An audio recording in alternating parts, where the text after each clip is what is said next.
आप पहले तो ये बताओ कि इसको चिपका के रखने की जरूरत क्यों है आपको? फोर्स लगा के चिपकाना क्यों पड़ेगा? क्योंकि पॉजिटिव चार्ज रिपेल कर तो रिपेल करेंगे, यस और नो?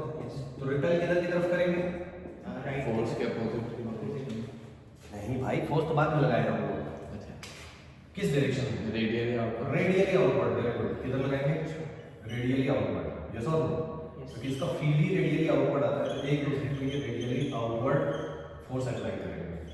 तो उसको मैं निकाल दूंगा प्रेशर इनटू एरिया से, क्योंकि मुझे इलेक्ट्रोस्टैटिक प्रेशर की वैल्यू पता है।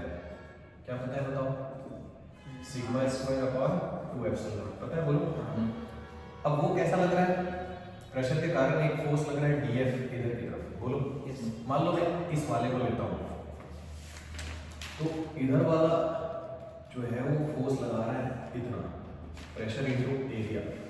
तो थोड़ा ध्यान से देखना, अगर मैं इन सारे फोर्सेस को ऐड करूँ, ये ऐसे सारे डीएफ को मैं अगर ऐड करूँगा तो नेट फोर्स कौन सी डायरेक्शन में आएगा?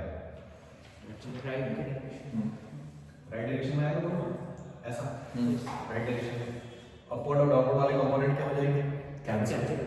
तो अगर मैं इसका ये थीटा कंपोनेंट लिखता हूँ एफ नेट, तो आएगा डीएफ का cos theta component which will be pressure into DA cos theta. तो इंटरेस्टिंग ये है कि हमने फोर्स का कंपोनेंट लिखा, लेकिन इधर आ गया एरिया का कंपोनेंट, एरिया का।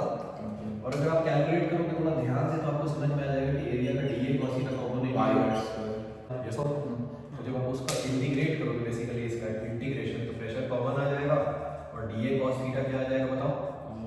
पाई आर स्क्वायर, बोलो। तो ये नेट इतना फोर्स आपको लगाना पड़ेगा, यही आपका आंसर है। क्योंकि जितना राइट में लग रहा है उतने लेफ्ट में लगाना पड़ेगा। Sigma square upon 2 epsilon naught into pi, इसमें कैपिटल आर गिवन है, तो sigma square R square upon epsilon naught. How